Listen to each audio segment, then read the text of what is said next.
Bien, queridos hermanos, hoy vamos a hablar un tema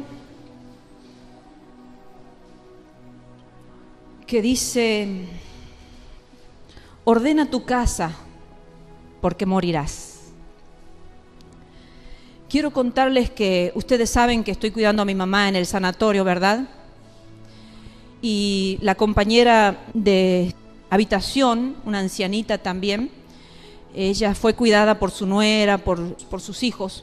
Y tuve la gran oportunidad de predicarle mucho el Evangelio a uno de sus hijos, del corazón. Y mientras yo le predicaba a este hombre, la ancianita me escuchaba. Y justamente, hermanos queridos, hace más o menos 2 días atrás, yo preparándome y leyendo siempre la Biblia allí, me estaba preparando de este mensaje que el Señor me lo dio, y le hablaba de este tema, porque estábamos hablando de eso, y le digo: mire, justamente de eso me estoy preparando porque este sábado voy a hablar en mi iglesia. Y le digo: espéreme un momentito, y le busqué, le digo: mire, le voy a leer. Y le leí este texto que hoy vamos a hablar: ordena tu casa porque morirás. Y él me decía: sí, qué importante, la verdad, por nuestros hijos. Y ¿saben una cosa, hermanos? Que estuvimos hablando de este tema que hoy yo les voy a hablar a ustedes. Lo importante es que vivamos bien en esta vida, porque no sabemos cuándo nos vamos. Y saben que ayer falleció la ancianita. La ancianita escuchó, el hijo escuchó, y fue la última porción de la Biblia que yo le compartí a su hijo, y que seguramente la ancianita me escuchó. Ordena tu casa porque morirás. Así que el Señor ha dejado ya sembrada esa semilla. Dios quiera que esté en la gloria del Señor esta mujer, porque todo lo que yo le hablaba a su hijo ella escuchaba. Ojalá que esté en el cielo con el Señor, y ojalá que su hijo siga buscando. Se le ha regalado una hermosa Biblia para que busque de Dios, y tiene la dirección de esta iglesia. Así que vamos a orar por su vida. Y hoy vamos a leer en 2 Reyes, capítulo 20. Y vamos a leer desde el versículo 1. Vamos a ir desglosando versículos por versículos. Dice así su palabra: en aquellos días, Ezequías, el rey de Judá, cayó enfermo de muerte, y vino a él el profeta Isaías, hijo de Amós, y le dijo: Jehová dice así: ordena tu casa, porque morirás y no vivirás. Entonces él volvió su rostro a la pared y oró a Jehová y dijo: te ruego, oh Jehová, te ruego que hagas memoria de que he andado delante de ti en verdad y con íntegro corazón, y que he hecho las cosas que te agradan. Y lloró Ezequías con gran lloro. Y antes que Isaías saliese hasta la mitad del pasillo, vino palabra de Jehová a Isaías diciendo: vuelve y di a Ezequías, príncipe de mi pueblo: así dice Jehová, el Dios de David tu padre: yo he oído tu oración y he visto tus lágrimas, he aquí que yo te sano. Al tercer día subirás a la casa de Jehová, y añadiré a tus días 15 años, y te libraré a ti y a esta ciudad de mano del rey de Asiria, y ampararé esta ciudad por amor a mí mismo y por amor a David mi siervo. Vamos a ir analizando por parte para que entendamos bien cuál es el mensaje que Dios nos quiere dar hoy a cada uno de nosotros.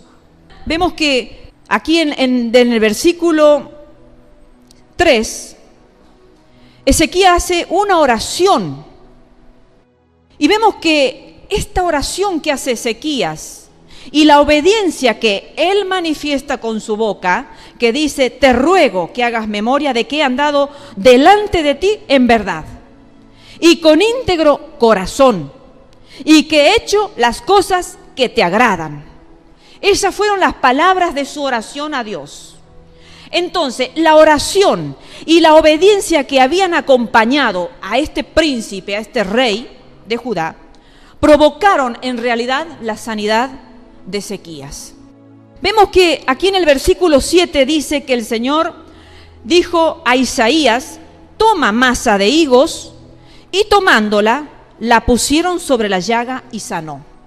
Posiblemente se cree que tuviera una úlcera, de esas úlceras que existían en la época del antiguo pacto, que era como una maldición en la vida de las personas tener una úlcera, que les provocaba tal agonía que terminaban muriendo. Entonces aquí el Señor le da la orden que se pusiera sobre la llaga masa de higo. Aquí vemos, hermanos, que el Señor sana a Ezequías, pero no necesariamente de una forma milagrosa. Como los seres humanos a veces deseamos, que nos enfermamos y que el Señor inmediatamente haga un milagro. Y oramos a Dios y pedimos que en su gran misericordia el Señor se manifieste en un milagro sobrenatural. Pero vemos que en el caso de Ezequías no fue algo milagroso, sobrenatural, que de un día al otro, instantáneamente, él estuvo sano, sino que mediante una medicina casera. Porque Dios es creativo, es algo que yo entendí de parte de Dios en estos últimos tiempos, que nosotros no vamos a dar una fórmula de Dios. Porque Dios no es una fórmula, Dios es un Dios tan creativo que a veces nuestra mente finita no lo va a poder entender. Y a veces nos vamos a extrañar de la forma que Él nos llega a nuestra vida, sanándonos, ministrándonos, sanando alguna área de nuestra vida, económica, emocional o física, de maneras tan grandiosas y novedosas como en el caso de aquí, de este rey Ezequías, una simple medicina casera. Vemos que hubo otras enfermedades también que se usaron, por ejemplo, en el baño, en un río, sumergiéndose 7 veces en un río, no necesariamente de aguas puras y limpias, sino aquí vemos en la historia de Naamán el leproso, que lo voy a nombrar nomás de pasadita, porque no me quiero detener, porque quiero llegar a profundizar en lo que el Señor les quiere transmitir hoy. Naamán el leproso, allí pueden agendar o registrar y leer en casa, Segunda Reyes, capítulo 5, allí cuenta la historia de este general poderoso que también tenía algo en la piel, su enfermedad también era la piel, y el Señor lo manda a sumergirse 7 veces en un río de aguas bastante contaminadas, sucias podríamos decir, y sin embargo el Señor lo sanó de esa manera. Que a veces nosotros diríamos, pero ¿por qué el Señor me manda a sumergirme necesariamente en esas aguas, no? Pero Dios es Dios y no lo vamos a entender en todo.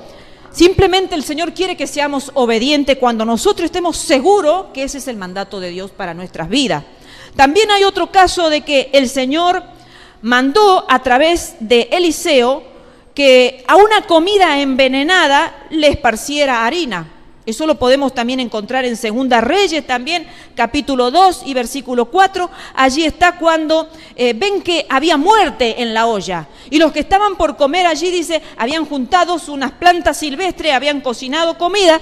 Y de pronto dicen a Eliseo, aquí hay muerte en esta olla, no podemos comer. Entonces, por orden de Dios, Eliseo le esparce harina a la olla de comida. Y dice que se sanó la comida y pudieron alimentarse. Y también en otros casos, ya en el Nuevo Testamento, lo vemos a nuestro amado Señor Jesucristo, tomando barro. Primero dice que el Señor escupió sobre el barro, hizo un barrito así para ponerle un emplaste en el ojo de un ciego. Eso lo podemos encontrar en San Juan capítulo 9, y de esa manera el Señor curó a un ciego con barro. Hasta el mismo Señor podría haberle dicho, vete, tu fe te ha sanado, o vete, te sano, y que se vaya el ciego. Pero el Señor Jesucristo no quiere que nosotros nos estructuremos, hermano. Estoy aprendiendo cómo el Señor nos quiere romper estructuras. No quiere que nosotros digamos, así es esto, y nos encasillemos, sino que Dios es tan grande que hoy nos puede sorprender con cosas que ni nos imaginábamos. En este caso el Señor sanó a un ciego con barro y con su propia saliva, que tiene una explicación maravillosa por qué el Señor lo hizo así, pero en otro momento tomaremos la explicación de esta hermosa enseñanza que el Señor nos deja. Bien, versículos 5 y 6, dice: vuelve y di a Ezequías, príncipe de mi pueblo, le dice el Señor, después de haberle dado la sentencia y después de que Ezequías había orado. Y le dice el Señor: dile así: así dice Jehová, el Dios de David tu padre, yo he oído tu oración y he visto tus lágrimas, y he aquí que yo te sano. Al tercer día subirás a la casa de Jehová, y añadiré a tus días 15 años, y te libraré a ti y a esta ciudad de mano del rey de Asiria, y ampararé esta ciudad por amor a mí mismo y por amor a David mi siervo.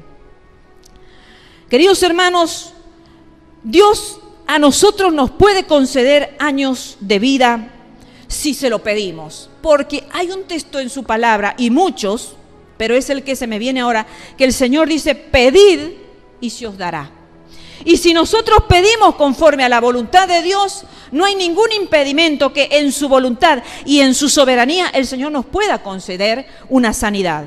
Pero como existe la soberanía de Dios, puede ser que Dios tampoco no nos quiera sanar por algunas razones que vamos a ir analizándolo en todo el proceso de este mensaje. Y vemos que Ezequías se había enfermado gravemente de muerte, y más o menos dice que era a mediados de su reinado, cuando solamente tenía apenas 39 años. Un hombre joven, había realizado la mitad de su reinado y lo había realizado bien. Eso es lo maravilloso, que él viene haciendo las cosas como Dios mandaba, en una total obediencia, y de pronto se sorprende con una gravedad de una enfermedad de muerte, donde se le es anunciada de una manera abierta, directa. Porque a veces cuando vemos una persona que está agonizando o por morir, tratamos de buscar la forma de disuadir las cosas y de no hacerle ver que su vida está en peligro de muerte. Ya te vas a mejorar, Dios te va a levantar de esto. Decimos, ¿cuántas veces no hemos dicho eso? Porque ese es el deseo del corazón humano, de que el ser humano que está postrado y que tiene una enfermedad que lo está llevando a la muerte, el deseo humano es de que se cure, de que se sane, de no herirle las emociones, de que no sufra más de lo que ya está sufriendo. Pero aquí el Señor decidió ser frontal. Llegó a través del profeta Isaías y se lo dijo directo: vas a morir. Ordena tu casa porque vas a morir y no vas a vivir. Entonces vemos que estaba en la plenitud de su vida, haciendo un buen gobierno con maravillosas cosas que hizo este rey Ezequías, porque este rey Ezequías marcó la diferencia de muchos reyes anteriores. Fue un rey que, aunque no tuvo un antepasado bueno, familiar, de monarquías anteriores, porque venía en sucesión de hijos, se pasaba así de padre a hijos, pero sin embargo, él marcó la diferencia y hizo un reinado diferente, y encima obedeció a Dios, a diferencia de los otros que dejaban y adoraban a los Baales, se contaminaban, no sacaban los altares. No, Ezequías hizo todo distinto. Pero sin embargo, el Señor manda a Isaías para que anuncie su muerte, y aparte de anunciarle la muerte a Isaías, le manda a decir que tenía que hacer algo. Encima que tenía el peso de que iba a morir, encima Dios le dice: y dile que ordene su casa. Fíjense en ustedes, hermanos, que si nosotros estuviéramos enfermos para morir, ahí quizás en una cama, porque más o menos el ser humano presiente cuando algo no anda bien dentro de uno. El ser humano presiente cuando la vida de uno está más cerca de la muerte que de la vida. Es una intuición que tenemos adentro, donde nos avisa el Espíritu de Dios que nuestra vida se está acabando. ¿Cuántas veces habremos estado cerca de la muerte nosotros u otras personas, y la vemos y presentimos que se va a morir? Pero sin embargo el Señor le da dos cosas. Le dice: vas a morir y vas a ordenar tu casa. No te vas a ir de esta tierra dejando las cosas así como estén. Te vas a ir dejando en orden tu casa. Fíjense, hermanos, si nosotros, cuando hemos estado en situaciones difíciles en la vida, hemos pensado qué hemos hecho con nuestra familia. Si a mí me toca partir, ¿qué hice con mi casa? Como madre, como padre, ¿qué hice con mi vida como hija, como hijo, como lo que seamos, hermanos?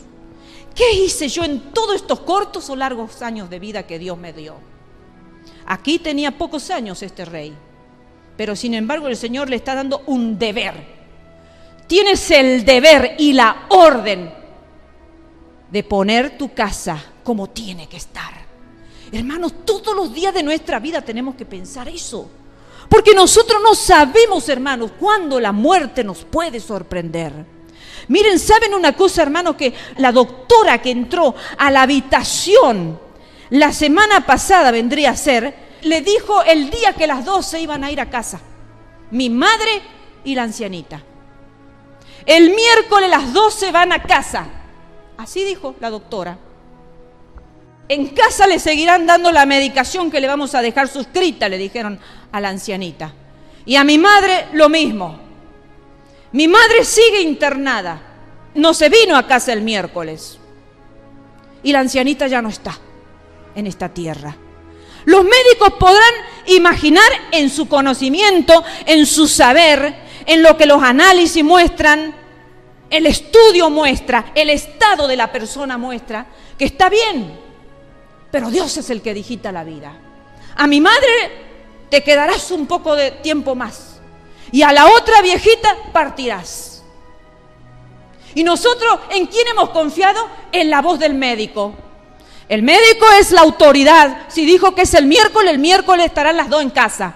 Es más, yo le mandaba mensaje a mis hermanos y le decía, ¿saben una cosa? Le digo, las dos viejitas están parloteando, le digo. Están charlando las dos. Mi mamá conversaba conmigo y la ancianita conversaba con su nuera y con su hijo. Era ese último día de las dos conversar tremendamente. Dejó de conversar. Esa fue su última charla. Esperábamos que el miércoles las dos estarían en casa. Esto, queridos hermanos de Ezequías, nos muestra la importancia de ordenar nuestra familia. Y fíjense en algo que me dejó pensando, el privilegio de que Dios le dio a Ezequías para arrepentirse. Yo siempre digo, hermanos, que es un privilegio caer en postración. Digo que es un privilegio para todo ser humano. Caer en una cama, ya sea de unidad coronaria, ya sea de unidad respiratoria, ya sea de terapia intensiva, ya sea de aislamiento por cualquier infección del cuerpo, o ya sea en una cama del sanatorio del hospital. Es un privilegio, hermanos. Es un privilegio. Porque en esas horas Dios nos da tiempo para ordenar nuestra vida. En esas horas Dios nos habla a nuestra conciencia para ponernos a cuenta con Él. Cuando estamos con la salud rebosante, cuando estamos bien físicamente, bien monetariamente, económicamente, en todas las áreas de nuestra vida, andamos como si fuéramos dioses sobre la tierra. Nos olvidamos de Dios. Somos los dioses. ¿Para qué necesitarlo a Dios? Pero cuando Dios nos postra, hermanos, es un privilegio que tuvo Ezequías. Un privilegio, hermanos, para arrepentirnos. En el año 701 antes de Cristo, en ese año que le estaba sucediendo esto a este rey, también era el mismo año en que Sennacherib, un rey poderoso y temible, había sitiado a Jerusalén. Sennacherib era un rey arrasador, conquistador y que peleaba y ganaba. Y ese rey estaba rodeando, sitiándola a Jerusalén. O sea, que Ezequías se enfrenta al temor de ese rey que había sitiado ya Jerusalén y al temor de su cuerpo, de su vida y de su familia, de su casa que tenía que ordenar. Qué tremendo es cuando hay enemigos a nuestro alrededor, hermanos, que están viendo cómo entrar a nuestra vida, entrar a nuestro hogar, entrar a nuestra familia, entrar a nuestra iglesia para destruirnos. Y encima tenemos malestares físicos y que no tenemos fuerza y decimos, Dios mío, ¿cómo salgo de esta? Encima que tengo poderosos enemigos, me siento débil, Me siento cansada, cansado, sin fuerza, me siento al límite. ¿Cuántas veces no habremos pasado por situaciones así? Y eso le estaba pasando a este rey. Fíjense en ustedes, vamos a Segunda de Reyes, aquí mismo, el capítulo anterior, 19, del 32 al 36. Porque recuerdan que el Señor le dice en el versículo 6, añadiré a tus días 15 años y te libraré a ti y esta ciudad de mano del rey de Asiria. Dos cosas le promete el Señor: sanidad y libertad de sus enemigos poderosos. Dice así: por tanto así dice Jehová acerca del rey de Asiria: no entrará en esta ciudad, ni echará saeta en ella, ni vendrá delante de ella con escudo, ni levantará contra ella baluarte. Por el mismo camino que vino volverá, y no entrará en esta ciudad, dice Jehová, porque yo ampararé esta ciudad para salvarla, por amor a mí mismo y por amor a David mi siervo. Lo que el Señor le había estado diciendo acá era real y verdadero. El Señor le iba a dar esa protección que Ezequías necesitaba. Porque aquí ya Ezequías necesitaba una protección divina. Porque Judá era una ciudad, un pueblo humilde, no muy prestigioso, no muy poderoso. Y ya lo vamos a ver más adelante. Entonces, contra un rival tan poderoso, solo una intervención divina podía sacarlo o librarlo de ese asedio de este rey poderoso. Vemos que en el versículo 3 del capítulo 20 de Segunda Reyes, Ezequías le recuerda a Dios su fidelidad y su sinceridad en el servicio. Te ruego, Jehová, te ruego que hagas memoria de que he andado delante de ti en verdad y con íntegro corazón, y que he hecho las cosas que te agradan. Y lloró Ezequías con gran lloro. Aquí Ezequías le está recordando al Señor, no porque Dios se olvide, no, Dios no se olvida, pero en el Antiguo Testamento esto era común, que cuando uno se portaba bien le recordara a Dios. Era común las oraciones en el Antiguo Pacto. Ezequías tenía una relación sincera con Dios, hermanos. Qué hermoso es cuando nosotros decimos, esta persona tiene una relación sincera con Dios, porque es muy fácil diagnosticar a un cristiano, es muy fácil diagnosticar al que tiene una relación infiel con Dios, al que tiene una relación fiel, es muy fácil. Por sus hechos los conocemos, ¿verdad? Como conocemos a nuestro cónyuge, como conocemos a nuestros hijos, nos damos cuenta si es fiel, si no es fiel, si es comprometido, si es responsable o no lo es. Asimismo Dios con nosotros. Entonces Ezequías tenía una relación sincera con Dios, sirvió siempre al verdadero Dios, a diferencia incluso, fíjense en ustedes, de los grandes y poderosos reyes de la Biblia que se desviaron. Él no, hasta ahora siempre sirvió al verdadero Dios y nunca a los dioses falsos. Hasta ahora Ezequías estaba haciendo las cosas perfectas ante los ojos de Dios, como Dios mandaba que se hicieran las cosas para que fueran bendecidos, para que fueran prosperados, para que Dios los cuidara de sus enemigos, para que Dios era su provisión, su protección, su bendición, su todo. Hasta este momento Ezequías estaba haciendo todo como Dios quería, había servido a Dios incluso. Ahora, ¿por qué le recuerda Ezequías a Dios su fidelidad y sinceridad en el servicio? Porque la verdad que cuando llegamos a ese punto decimos, ¿quién es Él para recordarle a Dios si Dios sabe todo, verdad?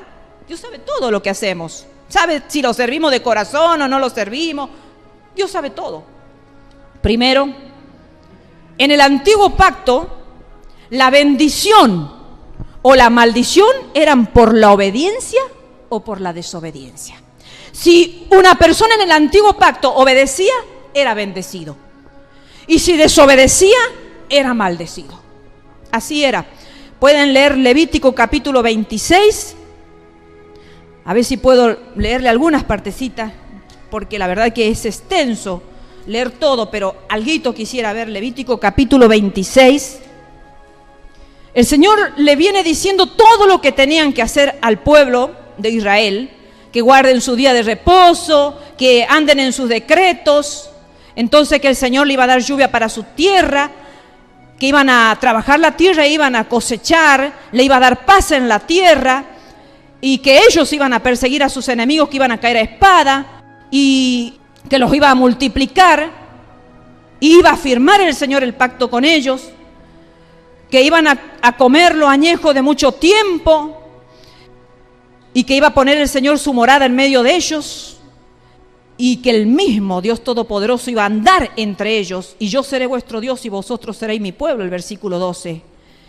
Pero, dice el versículo 14 de Levítico 26, si no me oyereis, ni hiciereis todos mis mandamientos, y desdeñareis mis decretos, y vuestra alma menospreciare mis estatutos, no ejecutando todo mi mandamiento e invalidando mi pacto, yo también haré con vosotros esto. Y empieza ahí el Señor a dar todos los castigos, las maldiciones que iban a venir sobre el pueblo de Israel.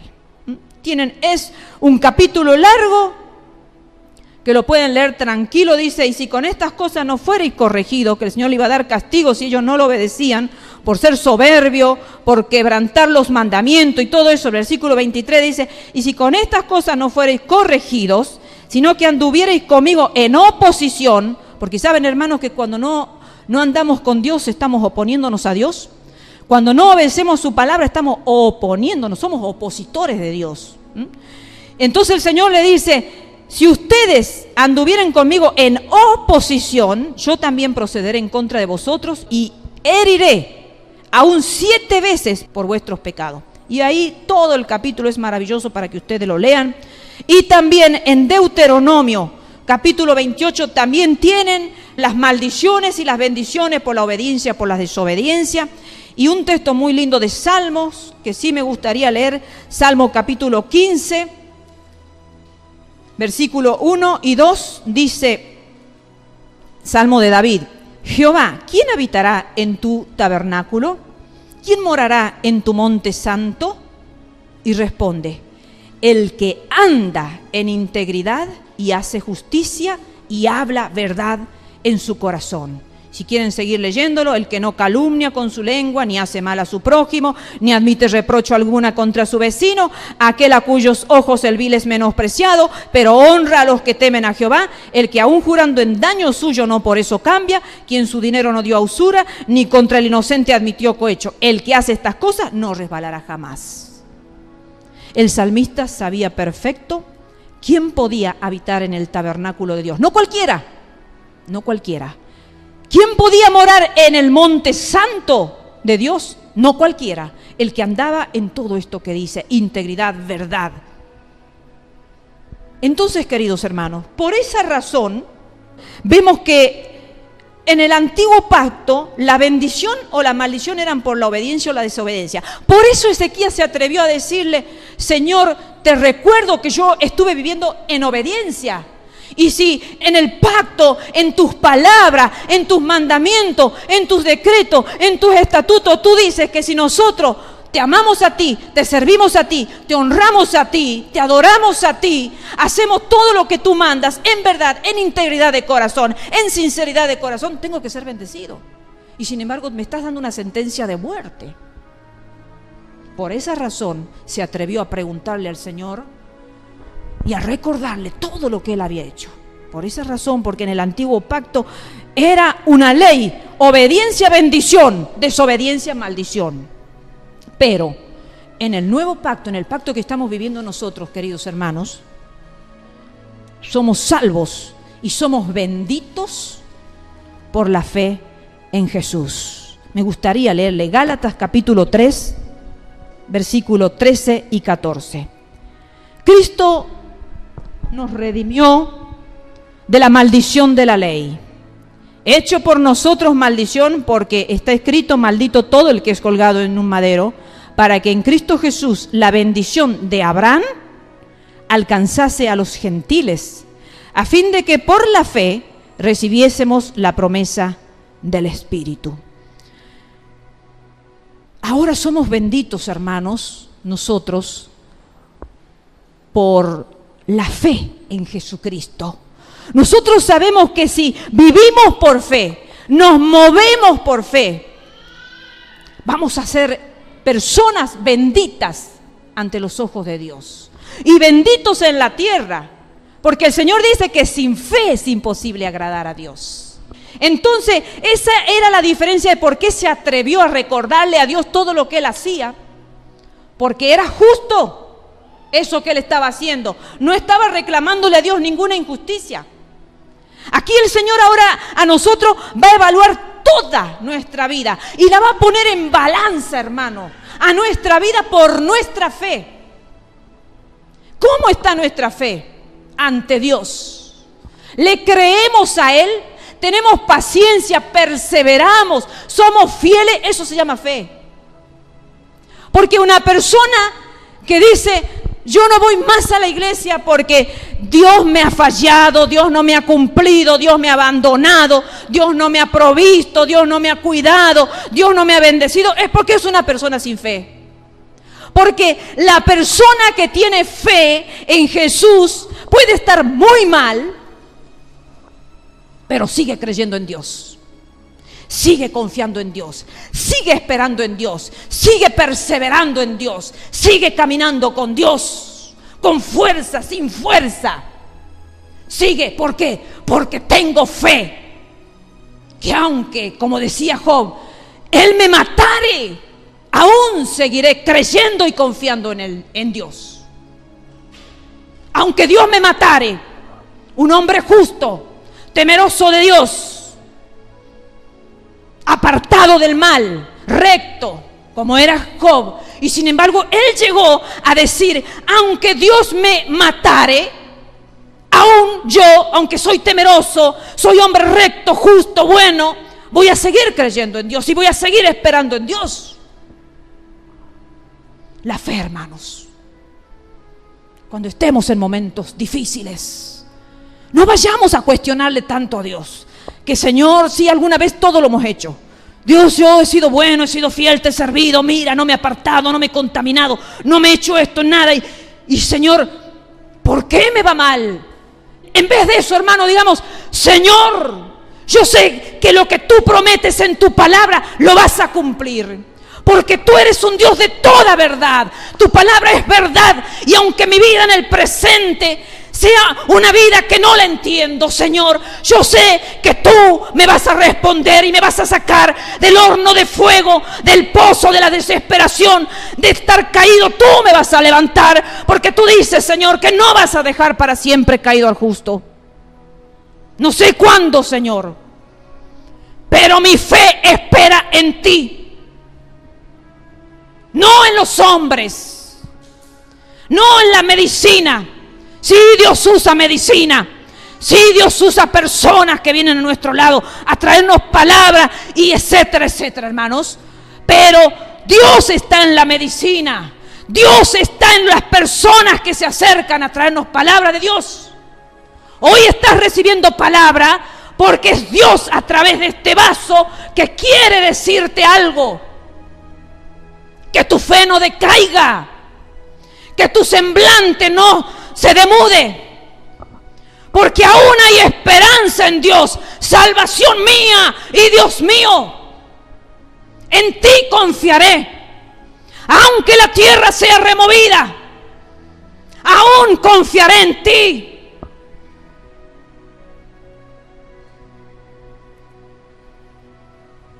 Ezequías caminaba delante de Dios con un corazón íntegro. Su conciencia estaba limpia, hermanos. Este reclamo era legal. No había engaño en su fe, porque él creía en Dios, por eso no se contaminó con los otros dioses. Porque si él hubiera dudado un poco de ese Dios que él había creído, se hubiera contaminado con los otros dioses, como hicieron los otros reyes. Los otros reyes se contaminaron, empezaron a adorar dioses paganos, que Astoret, que el sol, que la luna, que los astros. Se contaminaron, hermanos, pero él no. Él no había engaño en su fe. Había hecho lo bueno ante los ojos de Dios. Versículo 6. Y añadiré a tus días 15 años y te libraré a ti y a esta ciudad de mano del rey de Asiria. Y ampararé esta ciudad por amor a mí mismo y por amor a David, mis siervos. Dios lo vuelve a hablar, primero con la sentencia de muerte y después le dice que ya le va a añadir 15 años y que lo va a amparar. Le está dando esperanza y promesa, hermanos. Esto cambió su destino. Vida en vez de muerte. Paz y seguridad en vez de guerra e inseguridad. 15 años sin preocupación por el rey de Asiria. Le otorga 15 años de paz y seguridad. El versículo 5 y el 6. Algo que quiero decirle del versículo 6 al final. Dice, y ampararé esta ciudad por amor a mí mismo y por amor a David, mi siervo. Hay un secreto en estas palabras, hermanos queridos. A pesar de que Ezequías había sido un rey conforme a lo que Dios quería que sea, el Señor lo perdona, el Señor le otorga la sanidad y la protección por amor a mí mismo, dice Dios, y por amor, ¿a quién? A David, mi siervo. Dios nunca se olvida de los siervos fieles, hermanos. Hay siervos, hermanos, que mueven toda una historia.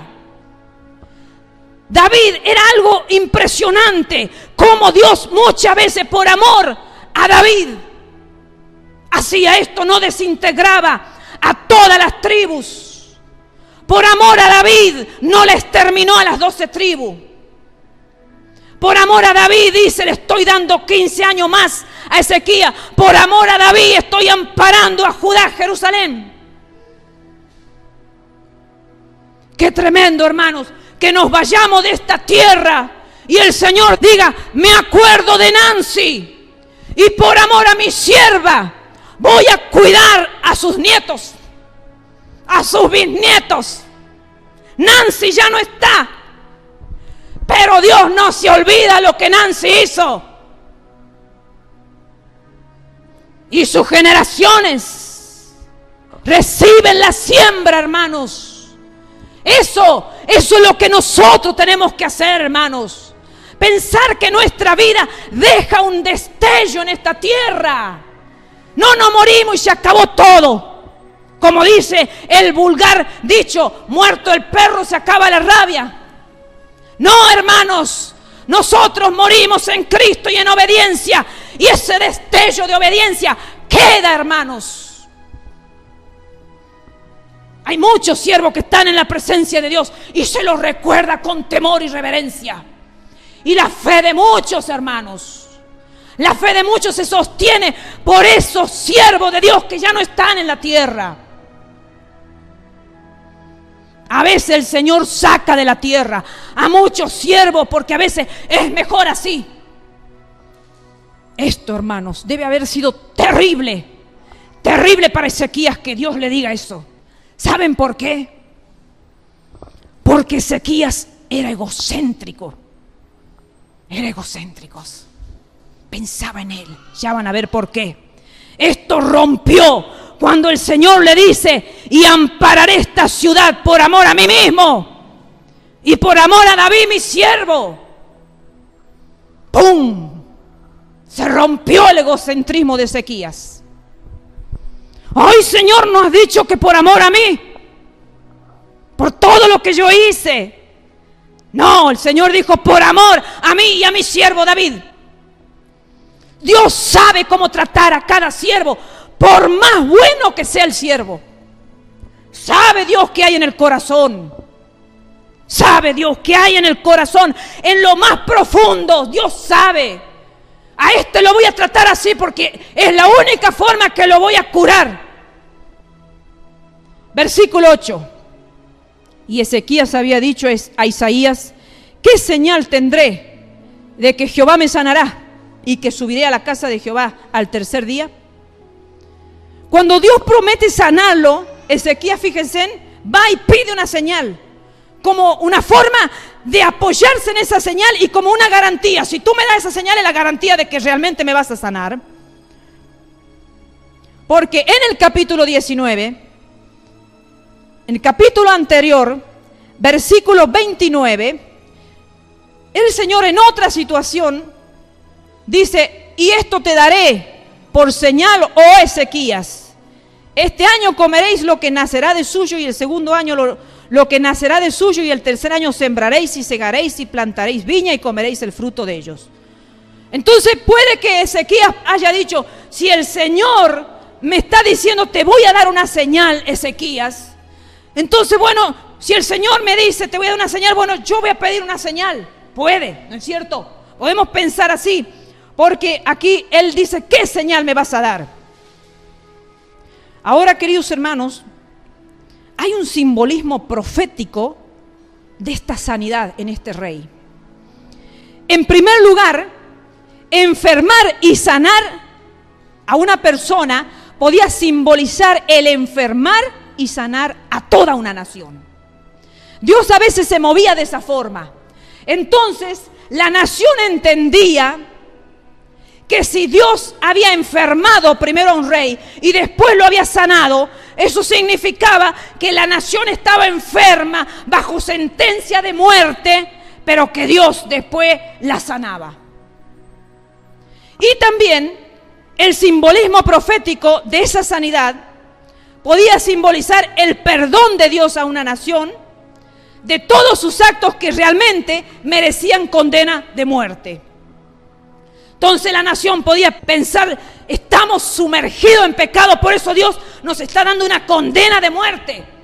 Nos arrepintamos, entonces Dios nos va a sanar, nos va a perdonar. Entonces la sanidad y la posible muerte y la posible sanidad simbolizaban cambios. En el versículo 4 al 6 dice que el Señor le dice: voy a añadir a tus días 15 años. Dios puso límite a la sanidad. Y cuando estaba preparando este mensaje, yo decía: ¿cuántas veces el Señor nos ha sanado? Y no sabemos el límite que Dios ha puesto a nuestra sanidad. Nos sentimos felices, salimos de la iglesia contentos. Dios ha hecho un milagro con mi vida. O me ha curado en la casa, o me ha curado con medicina, con el método que Dios quiere. Y no sabemos que Dios dice: te sano, pero 3 años nada más. Qué fuerte, ¿verdad, hermanos? Vemos tanta gente que ha recibido sanidad. Tanta gente, hermanos, ante Dios, que ha recibido sanidad y están en el mundo. Porque no saben que Dios pone límite. 15 años te doy. Límite, límite, hermanos, límite. Muchos dicen que el tiempo, porque aquí le dio 15 años, ¿verdad? Que el tiempo nos va a mejorar. Y muchas veces encontramos la frase esta: el tiempo sana las heridas. El tiempo cura las heridas. No, hermanos, no lo volvamos a decir nunca más. El tiempo no cura las heridas, no sana las heridas del alma, de las emociones. No, el tiempo no las cura. Sino cómo usamos ese tiempo. Eso es lo que sana. ¿Cómo usamos el tiempo que Dios nos da? Hemos sido heridos. ¿Cómo usamos el tiempo de vida que Dios nos da en su misericordia? Pero nosotros estamos confiando en que el tiempo nos va a sanar. Y capaz que pasa el tiempo y peor nos sentimos. Más heridos emocionalmente, más herido espiritualmente, más herido físicamente, porque estamos esperando en no sé qué. En que venga fulano, mengano, en que se arrepienta el que me ha herido, en que se arrepienta el que me ha agraviado, en que me pida perdón, que se humille ante mí. Estamos equivocados, hermano, Puede que pasemos toda una vida esperando eso y nunca llegue. Pero distinto es cuando decimos: Señor, estoy sano y voy a cuidar esta sanidad. Entonces, Señor, voy a servirte. Entonces, Señor, voy a serte fiel. Entonces, Señor, estoy agradecido. Entonces, Señor, te voy a dar todo mi amor. Entonces pasan los años y me olvido lo que me han hecho. Pasan los años y me olvido todo el daño del agravio. Porque he usado mis años para agradecerle al Dios que me ha sanado con su palabra y con su espíritu. No podemos esperar en el hombre, hermano. No podemos estar esperando 10, 20 años que alguien venga a pedirnos perdón. Porque puede que suceda, pero ¿y si no sucede? Nos vamos a ir a la tumba con amargura, con enojo, con rencor, debilitados, destruidos. Y el destino nuestro, ¿cuál será? Con un corazón lleno de amargura, lleno de rencor. ¿Cómo usamos el tiempo, el que sana las heridas de toda índole? ¿Cómo usamos el tiempo, hermanos? Ezequías no hizo buen uso de ese tiempo extra que Dios le regaló. Y ahora vamos a ver por qué. Porque hasta ahora nosotros estamos viendo un Ezequías obediente, sin ningún reclamo.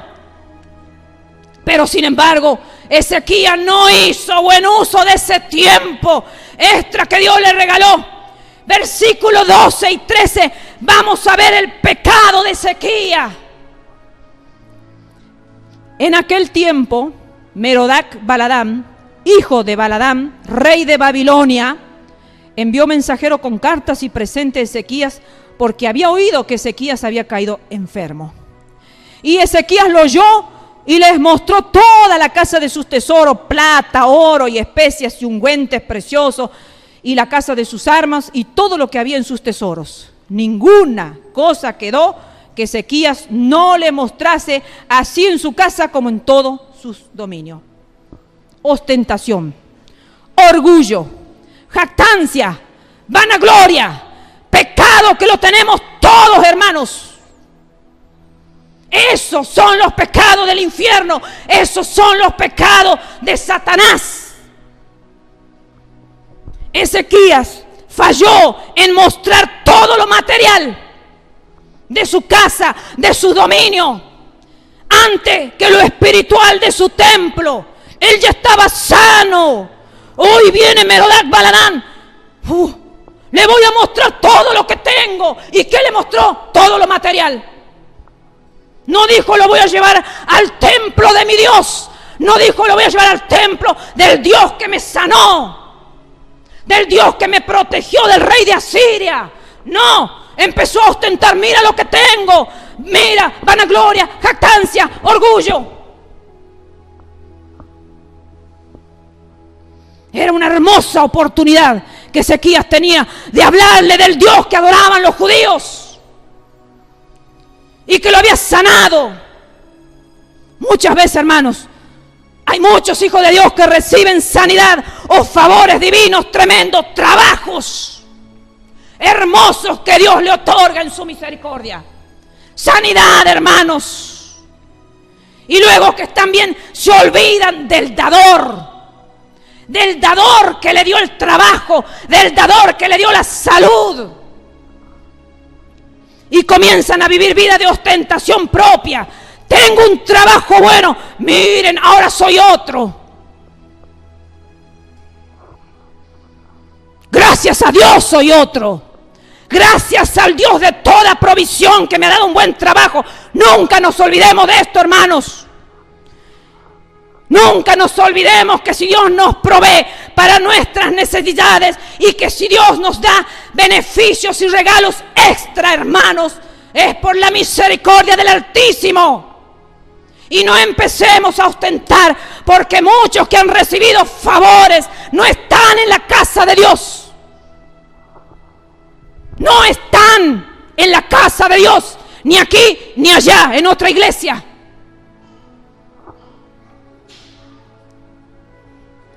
14 al 17. Entonces, después que él mostró todo lo que tenía, el profeta Isaías vino al rey Ezequiel y le dijo: ¿qué dijeron aquellos varones? ¿Y de dónde vinieron a ti?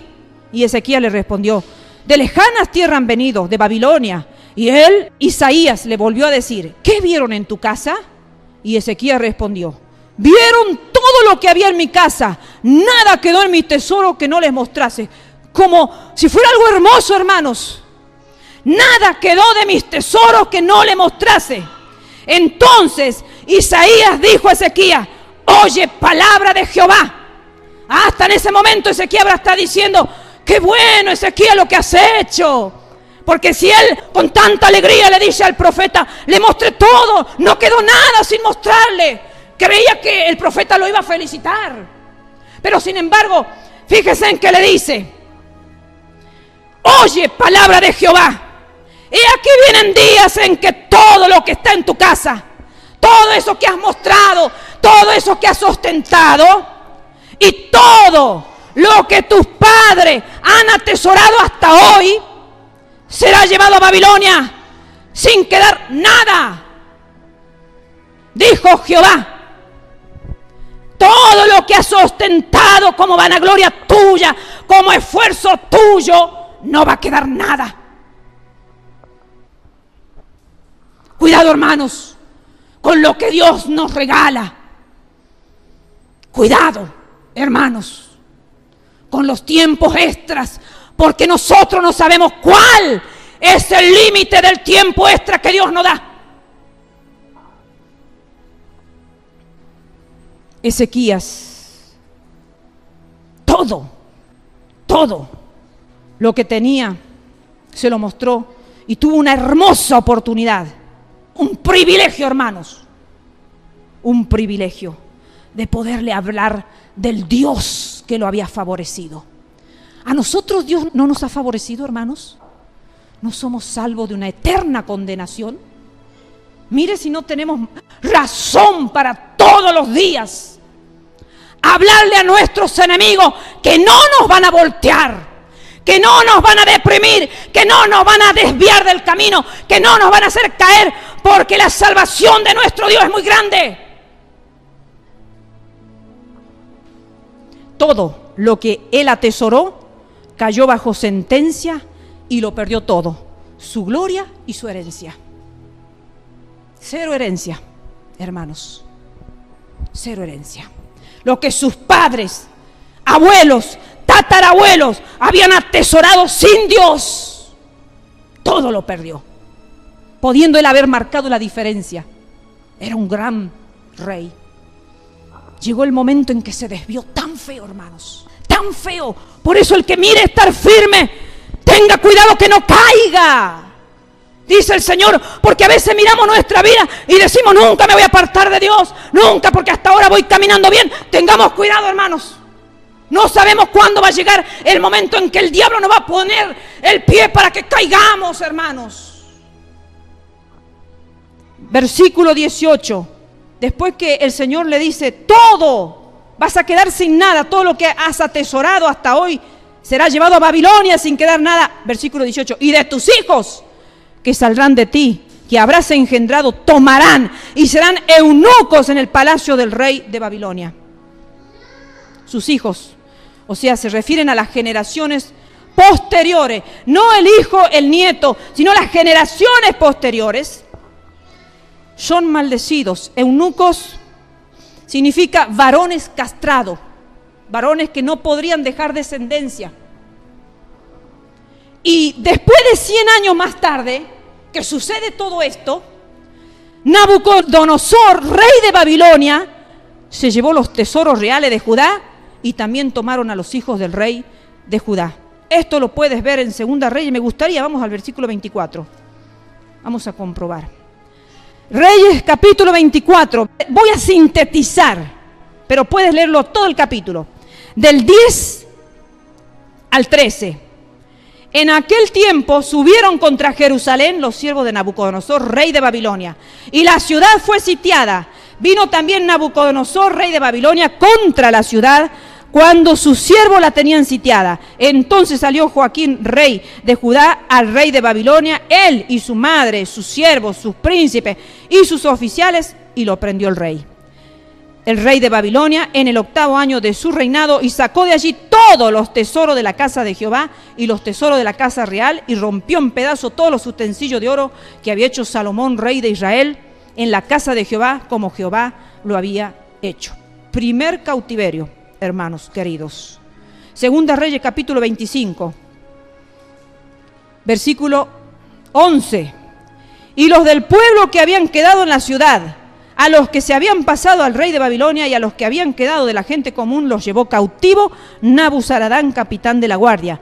Mas de los pobres de la tierra dejó Nabuzaradán, capitán de la guardia, para que labrasen las viñas y la tierra. Y después sigue contando, quebraron los caldeos las columnas. Ay, me daba tristeza ver cómo han destruido todo el templo, que en su magnificencia Salomón, direccionado por Dios, había construido. Destruyeron todo, hermanos. Llevaron también los calderos, todo, hermanos, incensario, cuencos, destruyeron las columnas, el mar, esa belleza. Hermanos queridos, toda la vanagloria de este rey fue destruida y toda la generación esa fue llevada cautiva. ¿Saben, queridos hermanos, quiénes lo llevaron cautivo a Ezequías? Los babilonios. Los mismos que él le había estado mostrando su riqueza. Mire, el rey de Babilonia, todo lo que tengo. Esos mismos lo llevaron cautivo. A veces, hermanos, nosotros nos unimos al enemigo de nuestra alma y hacemos alianza con el enemigo de nuestra alma. Y el enemigo nos enlaza y nos lleva cautivo, hermanos. A veces hacemos amistad con gente que Dios no aprueba. Y después son ellos mismos los que nos llevan cautivo a la muerte. Son ellos mismos los que nos llevan cautivo a la destrucción. No podemos, hermano, hacer alianza con el enemigo. Babilonia misma, que había estado viendo las bellezas allí en Judá, los llevó a todos cautivos y le destruyeron todas esas bellezas. Primero admiran y después destruyen. Al diablo no le tenemos que mostrar nuestras bellezas, hermanos, ni a todos los que siguen al diablo, porque nos van a llevar cautivo y nos van a destruir. En esa cautividad están Daniel y sus compañeros. Fíjense, en esa cautividad, Daniel, Sadrach, Mesach, Abednego. Porque Daniel es uno de los descendientes de Ezequías. Daniel capítulo 1, podemos leer, un momentito. Capítulo 1, versículo 1 al 6. En el año 3 del reinado de Joacim, rey de Judá, vino Nabucodonosor, rey de Babilonia, a Jerusalén y la sitió. Y el Señor entregó en sus manos a Joacim, rey de Judá, y parte de los utensilios de la casa de Dios, y los trajo a tierra de Sinar, a la casa de su Dios, y colocó los utensilios en la casa del tesoro de su Dios. ¿Saben cuál era el Dios que adoraban en Babilonia? El sol. Y dijo el rey a Aspenaz, jefe de los eunucos, que trajese de los hijos de Israel, del linaje real de los príncipes, muchachos en quienes no hubiera tacha alguna, de buen parecer, enseñado en toda sabiduría, sabio en ciencia y de buen entendimiento, e idóneos para estar en el palacio del rey, y que les enseñase las letras y las lenguas de los caldeos. Y les señaló el rey ración para cada día de la provisión de la comida del rey y del vino que él bebía, y que los criase 3 años, para que al fin de ellos se presentasen delante del rey. Entre estos estaban Daniel, Ananías, Misael y Azarías, que son Sadrach, Mesach y Abednego, que después le cambian el nombre, de los hijos de Judá. Tremendo, queridos hermanos. El mal accionar de Ezequías hizo que Isaías predijera la próxima cautividad de Judá en manos de los babilonios. Y fíjense en ustedes que ese rey que fue a ver todas las bellezas que Ezequías le estaba mostrando, fíjense cuáles pudieran haber sido los propósitos de este rey babilonio. Primero, ver lo que su Dios Sol hizo a través de la señal que Dios le concede a Ezequías. La señal que está ahí en el versículo 9 9 al 11. Leamos la señal. Y respondió Isaías: esta señal tendrás de Jehová, de que hará Jehová esto que ha dicho: avanzará la sombra 10 grados o retrocederá 10 grados. Y Ezequiel respondió: fácil cosa es que la sombra decline 10 grados, pero no que la sombra vuelva atrás 10 grados. Entonces el profeta Isaías clamó a Jehová e hizo volver la sombra por los grados que había descendido en el reloj de acá 10 grados atrás. Entonces este rey Merodach-Baladán quizás dijo: voy a ir a ver lo que nuestro Dios Sol hizo, ese milagro que hizo en Judá a los israelitas, a los judíos. Voy a ir a ver qué hizo nuestro Dios, a quien adoramos nosotros, por un lado. Y por otro lado, quiso quizás unir el reino de Judá con Babilonia para luchar contra los asirios. O sea que Merodach solamente fue por una cuestión religiosa pagana y por una cuestión política. Voy a ver si me logro aliar con Judá y ya siendo dos podemos luchar contra el rey Senaquerib, poderoso de Asiria. Pero el orgullo de Ezequías fue miren hermano, Judá era una nación humilde y con poco poder. Y Babilonia, del rey Merodach-Baladán, era una superpotencia. Entonces eso fue lo que enorgulleció a Ezequías, que una superpotencia lo buscara como aliado a un pequeñísimo pueblo humilde y sin poder. Entonces se les creó los humos y dijo: ¿cómo va a venir una superpotencia ante nosotros que somos humildes a pedirnos que nos aliemos para luchar contra un rey poderoso? El orgullo, hermanos. Quiso agradar a un impío Ezequías. Y su generación terminó cautiva por esa misma nación. Cuando nosotros queramos agradar a un impío, hermanos, vamos a caer en sus propias maldades, en sus propias maldiciones, hermanos. Tengamos cuidado, hermanos, a quién queremos agradar nosotros. Si a Dios o a aquellos que sirven a otros dioses, hermanos. Porque a veces más no importa lo que dicen los amigos, lo que dicen los compañeros de trabajo, lo que dicen los compañeros de estudio, lo que dicen los familiares impíos, que lo que dice Dios. Nos importa el qué dirán de los impíos, más que lo que Dios dice. Ahí arruinó toda la historia Ezequías.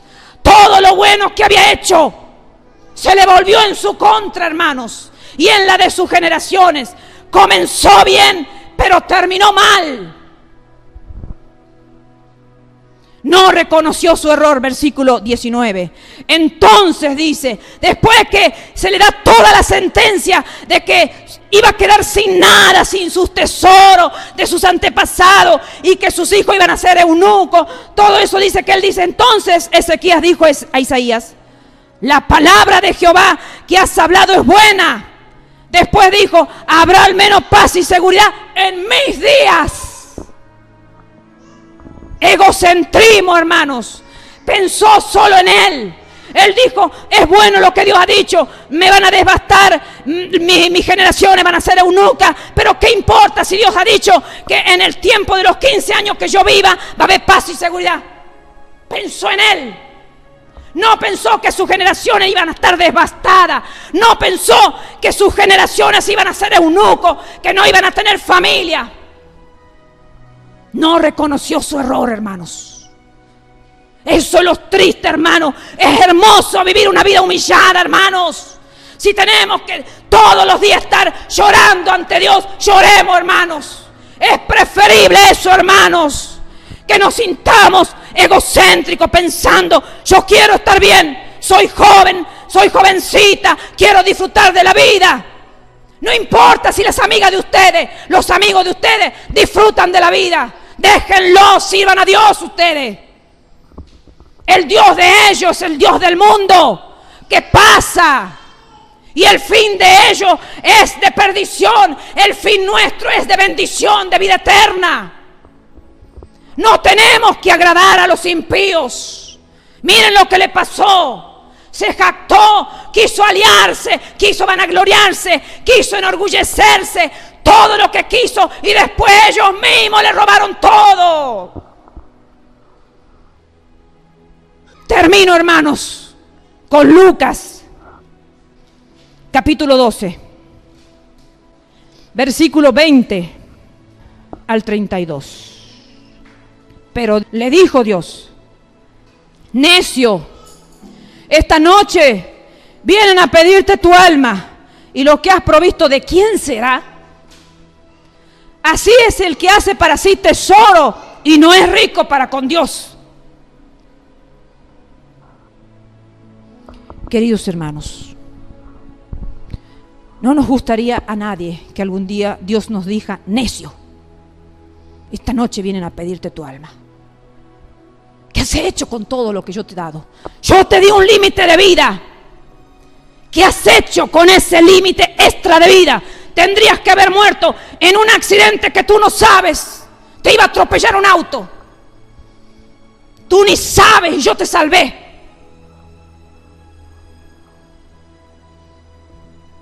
Te estaban mandando maldición a tu vida para que te mueras de cáncer. Y yo maté al brujo. Y tú no lo supiste nunca. ¿Y qué has hecho? Cuando estabas postrado en cama y te levanté, te sentiste fuerte, vigoroso. ¿Qué hiciste cuando te otorgué un trabajo, te otorgué una casa? Empezaste a contarle a todos tus amigos lo que hiciste y las glorias. Y te olvidaste del Dios de la gloria. Eres un necio, eres una necia. Y esta noche vienen a pedir tu alma y todo lo que has hecho. ¿Para quién los has atesorado? Pero vienen a pedirte no lo que has atesorado, vienen a pedirte tu alma. Algún día, hermanos, Dios va a pedir nuestra alma, por muerte o por arrebatamiento. Dios quiera que sea por arrebatamiento y nos vayamos, seamos de los que nos vamos con Él, hermanos. Todos los días tenemos que pedirle al Señor: Señor, ayúdame a que pueda irme contigo. Y si me quitas la vida, Señor, toma mi alma y llévatela contigo. No vaya a ser que yo he ostentado, no vaya a ser que he atesorado, no vaya a ser que yo me alié con el impío, Señor, y me olvidé de ti. Queridos hermanos, Ezequías podría haber sido un rey que quede desde el principio hasta el fin como un ejemplo digno de imitar. Pero cuando nosotros estudiamos la vida de este rey, lo único que nos queda decir: Señor, que esa no sea mi misma historia. Que así como yo he comenzado bien mi vida, Señor, la pueda terminar bien. Es difícil, hermanos. Es difícil. Pero si nosotros nos apoyamos en Dios, hermanos, y no dejamos de venir a congregar a la casa de Dios. En la casa de Dios siempre hay palabra, hermanos. ¿Quién se va hoy día sin palabra? Siempre hay palabra de parte de Dios, hermanos. Entonces podremos llegar a un final digno, hermanos. Y por encima de toda, nuestra alma tendrá un destino feliz. ¿Qué importa las cosas de esta tierra? ¿Qué importan, hermanos? Dios los bendiga, queridos hermanos.